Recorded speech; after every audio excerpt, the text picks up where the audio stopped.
ഏതായാലും പ്രേക്ഷകരുടെ ക്വരീസ് കൂടി അഡ്രസ്സ് ചെയ്യേണ്ട ഒരു സമയമായിട്ടുണ്ട്. അതിൽ ആദ്യമായിട്ട് ഒരു പ്രേക്ഷകൻ ചോദിച്ചിരിക്കുന്നത് IRFCയിലുള്ള സാറിൻ്റെ ഒരു വ്യൂ ആണ്.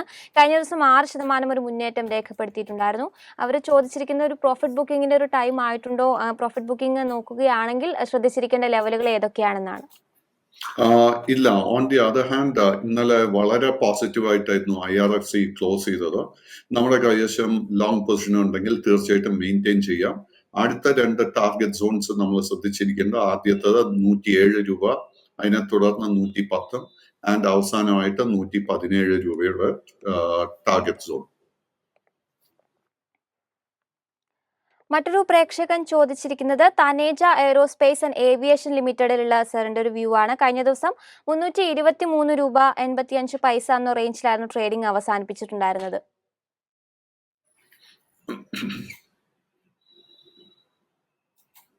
സോ തനേജ പ്രവർത്തിക്കുന്നത് it is in the defence sector. ഈ ഒരു സ്റ്റോക്കിന്റെ പ്രോബ്ലം എന്താണെന്ന് വെച്ച് കഴിഞ്ഞാൽ ഇത് നാഷണൽ സ്റ്റോക്ക് എക്സ്ചേഞ്ചിൽ ലിസ്റ്റ് ചെയ്യപ്പെട്ടിട്ടില്ല. It is listed only on the Bombay stock exchange. So ഇതും വന്നിട്ട് വീണ്ടും it is A small cap stock. ഇതിൽ കാര്യമായിട്ട് ലിക്വിഡിറ്റി ഒന്നും തന്നെ കാണുന്നില്ല. മെഞ്ഞാന്നത്തെ വെള്ളിയാഴ്ചത്തെ ട്രേഡിംഗിൽ ഈ സ്റ്റോക്ക് പുതിയൊരു റെക്കോർഡ് ഓൾ ടൈം ഹൈ ലെവലിലോട്ട് എത്തിയിരുന്നു, അറൌണ്ട് 340 രൂപ. അറ്റ് ദ മൊമെന്റ് ഈ സ്റ്റോക്കിൽ കാര്യമായിട്ട് ഒരു വീക്ക്നെസ് ഒന്നും തന്നെ കാണുന്നില്ല. ഇതിന്റെ അടുത്തൊരു മേജർ റെസിസ്റ്റൻസ് കാണുന്നത് 340 രൂപയും. ആ ഒരു റെസിസ്റ്റൻസ് ബ്രേക്ക് ചെയ്യാൻ സാധിച്ചു കഴിഞ്ഞാൽ 350ഉം അതിനെ തുടർന്ന് 360 രൂപയും. വേറൊരു പ്രേക്ഷകൻ ചോദിച്ചിരിക്കുന്നത് ഇന്ത്യൻ എനർജി എക്സ്ചേഞ്ച് ലിമിറ്റഡിലുള്ള സാറിൻ്റെ ഒരു വ്യൂ ആണ്. കഴിഞ്ഞ ദിവസം 154 രൂപ എന്ന റേഞ്ചിലായിരുന്നു ട്രേഡിംഗ് അവസാനിപ്പിച്ച് ഓൾമോസ്റ്റ് ഒരു 0.5% നേട്ടമുണ്ടാക്കാൻ ഈ ഒരു ഹോരയ്ക്ക് സാധിച്ചിട്ടുണ്ടായിരുന്നു. എനർജി എക്സ്ചേഞ്ചിന്റെ കേസിൽ നമ്മൾ കഴിഞ്ഞ ഒരു 1-1.5 വർഷത്തിനിടെ കനത്തൊരു സെല്ലിംഗ് ആയിരുന്നു കണ്ടത്. ആൻഡ് ഈ സ്റ്റോക്ക് വന്നിട്ട് 320 രൂപയിൽ നിന്നും ഓൾമോസ്റ്റ് 118 രൂപ വരെ താഴോട്ട് പോന്നിരുന്നു. ആൻഡ് കഴിഞ്ഞ ഒരു 3 മാസത്തിനിടെ stock is gradually consolidating and സ്റ്റോക്കിൽ ഒരു ടേൺ അറൗണ്ട് നമുക്ക് കാണാൻ സാധിക്കുന്നുണ്ട്. നമ്മൾ എഗെയിൻ പ്രേക്ഷകരുടെ ശ്രദ്ധയിലോട്ട് കൊണ്ടുവരുന്നത് ഈ കമ്പനിയുടെ ഫൈനാൻഷ്യൽസ് ആദ്യം സ്റ്റഡി ചെയ്യുക. ഫൈനാൻഷ്യൽസിൽ നമുക്കൊരു turn around in the financials വിലയിരുത്താൻ സാധിക്കുന്നുണ്ടെങ്കിൽ തീർച്ചയായിട്ടും നമുക്ക് ലോങ് പൊസിഷൻ കൺസിഡർ ചെയ്യാം. സ്റ്റോക്കിന്റെ ആദ്യത്തെ ഒരു മേജർ റെസിസ്റ്റൻസ് ലെവൽ കാണുന്നത് 160 രൂപ. 160 രൂപയുടെ റെസിസ്റ്റൻസ് ബ്രേക്ക് ചെയ്യാൻ സാധിച്ചു കഴിഞ്ഞാൽ സ്റ്റോക്കിൽ നമുക്ക് വലിയൊരു മുന്നേറ്റം എക്സ്പെക്ട് ചെയ്യാം. മറ്റൊരു പ്രേക്ഷകൻ ചോദിച്ചിരിക്കുന്നത് ശില്പ മെഡിക്കെയർ ലിമിറ്റഡിലുള്ള സാറിൻ്റെ ഒരു വ്യൂ ആണ്. കഴിഞ്ഞ ദിവസം 1% നേട്ടത്തോടെ 369 രൂപയിലാണ് ട്രേഡിംഗ് അവസാനിപ്പിച്ചിട്ടുണ്ടായിരുന്നത്.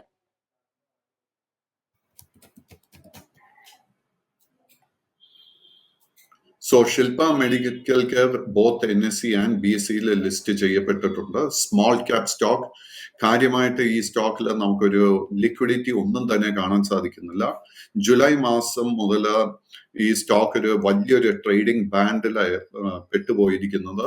സപ്പോർട്ടിനായിട്ട് 320 രൂപയും റെസിസ്റ്റൻസ് ആയിട്ട് 400 രൂപയും കാണാൻ സാധിക്കുന്നുണ്ട്. അൺലെസ് ആൻഡ് അൺടിൽ ഈ സ്റ്റോക്ക് 400 രൂപയുടെ റെസിസ്റ്റൻസ് ബ്രേക്ക് ചെയ്തില്ലെങ്കിൽ പുതിയ ലോങ് പൊസിഷൻ പൂർണ്ണമായിട്ട് അവോയ്ഡ് ചെയ്യുക. മറ്റൊരു പ്രേക്ഷകർ ചോദിച്ചിരിക്കുന്നത് കോൾ ഇന്ത്യയിലുള്ള സാറിൻ്റെ ഒരു വ്യൂ ആയിരുന്നു. കഴിഞ്ഞ ദിവസം നല്ലൊരു മുന്നേറ്റം കോൾ ഇന്ത്യയിൽ ഉണ്ടായിരുന്നു. 369 എന്ന റേഞ്ചിലായിരുന്നു ട്രേഡിംഗ് അവസാനിപ്പിച്ചിട്ടുണ്ടായിരുന്നത്. ബുള്ളിഷ്. ഇന്നലെ റെക്കോർഡ് ഓൾ ടൈം ഹൈലായിരുന്നു കോൾ ഇന്ത്യ ട്രേഡിംഗ് അവസാനിച്ചത്. നമ്മുടെ കൈവശം ലോങ് പൊസിഷൻ ഉണ്ടെങ്കിൽ തീർച്ചയായിട്ടും അത് മെയിൻറ്റെയിൻ ചെയ്യാം. എങ്കിൽ പോലും നമ്മളൊരു പുതിയ ലോങ് പൊസിഷൻ എടുക്കുമ്പോൾ വളരെ സൂക്ഷിച്ചു വേണം എടുക്കാനായിട്ട്. കാര്യം ഈ ഒരു സ്റ്റോക്കിലും NSE നിഫ്റ്റി 50യിൽ ഒരു പ്രോഫിറ്റ് ടേക്കിംഗ് നടക്കുന്നുണ്ടെങ്കിൽ ഈ ഒരു ഷെയറിൽ നമുക്ക് പ്രോഫിറ്റ് ടേക്കിംഗ് എക്സ്പെക്ട് ചെയ്യാം. അങ്ങനെ നമ്മൾ ലോങ് പൊസിഷൻ എടുക്കാൻ ആഗ്രഹിക്കുന്നുണ്ടെങ്കിൽ 339 രൂപയായിരിക്കണം നമ്മൾ സപ്പോർട്ടായിട്ട് വാച്ച് ചെയ്യേണ്ടത്. മറ്റൊരു പ്രേക്ഷകൻ ചോദിച്ചിരിക്കുന്നത് ആന്ധ്ര പെട്രോ കെമിക്കൽസിലുള്ള സാറിൻ്റെ ഒരു വ്യൂ ആണ്.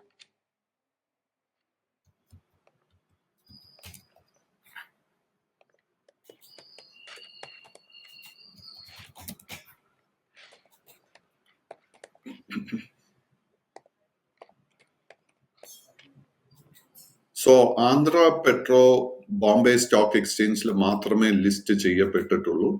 And Andhra Petro again is a very very small cap stock. ഈ ഒരു കമ്പനിയുടെ ട്രേഡിംഗ് പാറ്റേൺ നോക്കുമ്പോഴേക്കും നമുക്ക് കിട്ടുന്ന ഒരു ഫീലിംഗ് എന്താന്ന് വെച്ച് കഴിഞ്ഞാൽ കമ്പനിയുടെ ഫൈനാൻഷ്യൽസ് അത്ര നല്ലതാകാൻ ചാൻസസ് ഇല്ല.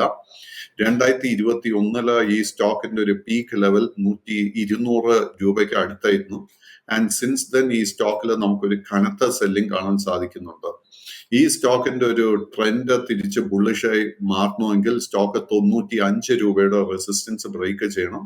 At this point of time ഈ ഒരു സ്റ്റോക്ക് അവോയ്ഡ് ചെയ്യുന്നതായിരിക്കും നല്ലത്.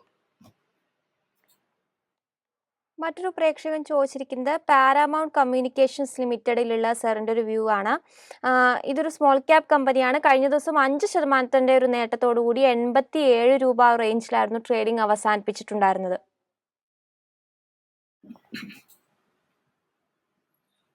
സോ പാരമൗണ്ട് കമ്മ്യൂണിക്കേഷൻസ് രണ്ട് ബോത്ത് NSE ആൻഡ് BSEയിൽ ലിസ്റ്റ് ചെയ്യപ്പെട്ടിട്ടുണ്ട്. ഇൻഫാക്ട് ഇത് നാഷണൽ സ്റ്റോക്ക് എക്സ്ചേഞ്ച് നോക്കുമ്പോഴേക്കും ഇതിന്റെ സിമ്പിൾ വന്നിട്ട് പാരാ കേബിൾസ് എന്ന ലിസ്റ്റ് സിമ്പിളിൽ ഇത് ട്രേഡ് ചെയ്യപ്പെടുന്നത്. It is A pure small cap stock. ഒരു ലിക്വിഡിറ്റിയും കാണുന്നില്ല. ആൻഡ് കഴിഞ്ഞ ഒരു 5-8 മാസത്തിനിടെ ഒത്തിരി സ്പെക്കുലേറ്റീവ് ബൈയിങ് സ്റ്റോക്കിൽ കാണാൻ സാധിക്കുന്നുണ്ട്. ഈ ഒരു സ്റ്റോക്ക് കഴിഞ്ഞ ട്രേഡിംഗ് സെഷൻസിൽ ഒരു പുതിയ റെക്കോർഡ് ഓൾ ടൈം ഹൈയിലായിരുന്നു ക്ലോസിംഗ് അവസാനിപ്പിച്ചത്. കൈവശം ലോങ് പൊസിഷൻ ഉണ്ടെങ്കിൽ immediately try to close it. പുതിയ ലോങ് പൊസിഷൻ എടുക്കാതെ ഇരിക്കുന്നതായിരിക്കും ഏറ്റവും നല്ല സ്ട്രാറ്റജി. മറ്റൊരു പ്രേക്ഷകൻ ചോദിച്ചിരിക്കുന്നത് പേടിഎമ്മിലുള്ള സാറിന്റെ വ്യൂ ആണ്. കഴിഞ്ഞ ദിവസം 623 രൂപ റേഞ്ചിലായിരുന്നു ട്രേഡിംഗ് അവസാനിപ്പിച്ചത്. അൺഫോർച്ചുനേറ്റ്ലി പേടിഎമ്മിൽ കഴിഞ്ഞ ഒരു 10 ദിവസത്തിനിടെ കനത്ത സെല്ലിംഗ് ആയിരുന്നു നമുക്ക് കാണാൻ സാധിച്ചത്. സ്റ്റോക്കിന്റെ long and short term trend at the moment വളരെ ബെയറിഷ് ആയിട്ട് കാണുന്നത്. ആൻഡ് ഒരു ബൈയിങ് ട്രിഗറും കാണുന്നില്ല. ഇത്രത്തോളം വലിയൊരു ഇടിവിനെ തുടർന്ന് സ്റ്റോക്കിന്റെ കേസിൽ നമുക്ക് എക്സ്പെക്ട് ചെയ്യാവുന്നത് ഷോർട്ട് കവറിങ്. ബട്ട് ആ ഒരു ഷോർട്ട് കവറിങ് നമ്മളൊരു ബൈയിങ് അവസരമായിട്ട് കൺസിഡർ ചെയ്യരുത്. അങ്ങനെ റിക്കവറി നടക്കുന്നുണ്ടെങ്കിൽ ലോങ് പൊസിഷൻസ് ക്ലോസ് ചെയ്യുക. And I think will have to wait for a long time പുതിയൊരു നല്ല ലോ റിസ്കിൽ ഒരു ബൈയിങ് അവസരം ഈ സ്റ്റോക്കിൽ ലഭിക്കണമെങ്കിൽ. മറ്റൊരു പ്രേക്ഷകൻ ചോദിച്ചിരിക്കുന്നത് KPIT ടെക്നോളജീസിലുള്ള സാറിന്റെ വ്യൂ ആണ്. 1500 രൂപ റേഞ്ചിൽ ഒരു നേട്ടത്തോട് കൂടിയിട്ട് തന്നെയാണ് കഴിഞ്ഞ ദിവസം ക്ലോസ് ചെയ്തിട്ടുണ്ടായിരുന്നത്. KPITയുടെ long and short term trend is very much bullish. And stock കഴിഞ്ഞ ആഴ്ച പുതിയൊരു record all time high around 1650 ലെവലിലായിരുന്നു നമുക്ക് നൽകിയത്. ആൻഡ് അതിനുശേഷം സ്റ്റോക്കിൽ നമുക്കൊരു നല്ലൊരു കൺസോൾട്ടേഷൻ കാണാൻ സാധിക്കുന്നുണ്ട്. സ്റ്റോക്കിൽ നമുക്കൊരു പുതിയ ലോങ് പൊസിഷൻ എടുക്കണമെങ്കിൽ ഈ ആഴ്ച സ്റ്റോക്ക് 1553 രൂപയുടെ റെസിസ്റ്റൻസ് ബ്രേക്ക് ചെയ്യണം.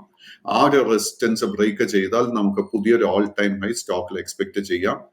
ആൻഡ് നമ്മൾ സപ്പോർട്ടായിട്ട് നിലനിർത്തേണ്ട ഒരു ലെവല് 1415 രൂപ. വേറൊരു പ്രേക്ഷകൻ ചോദിച്ചിരിക്കുന്നത് ഇന്ത്യൻ റിന്യൂവബിൾ എനർജിയിലുള്ള സാറിന്റെ ഒരു വ്യൂ ആണ്. കഴിഞ്ഞ ദിവസം ഓൾമോസ്റ്റ് 1.5% നേട്ടത്തോടു കൂടി 113 രൂപ ഒരു റേഞ്ചിലായിരുന്നു ട്രേഡിംഗ് അവസാനിപ്പിച്ചിട്ടുണ്ടായിരുന്നത്.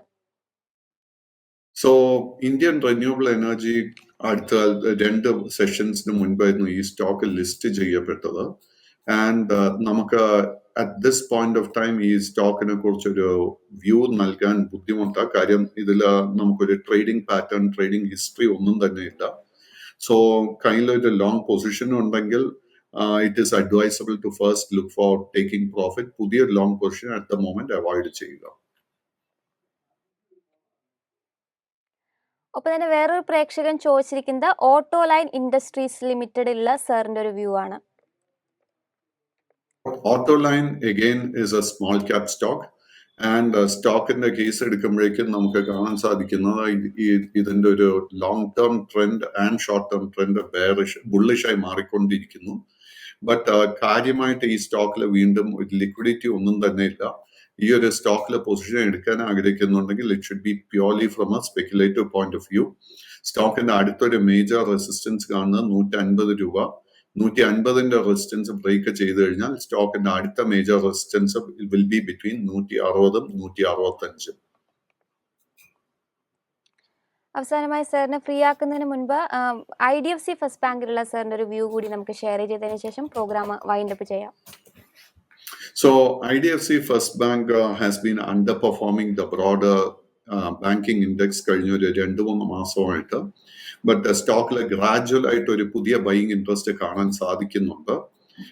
നമ്മുടെ കൈവശം ഓൾറെഡി ലോങ് പൊസിഷൻ ഉണ്ടെങ്കിൽ അത് മെയിൻറ്റെയിൻ ചെയ്യാം. ബട്ട് ഒരു പുതിയ ലോങ് പൊസിഷൻ നമുക്ക് എടുക്കാൻ സാധിക്കണമെങ്കിൽ ഈ സ്റ്റോക്ക് 93 രൂപ 25 പൈസയുടെ റെസിസ്റ്റൻസ് ബ്രേക്ക് ചെയ്യണം.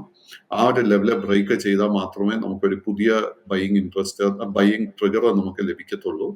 അതേസമയം നമ്മൾ സപ്പോർട്ടായിട്ട് വാച്ച് ചെയ്യേണ്ട ലെവൽ 85 രൂപ 50 പൈസ.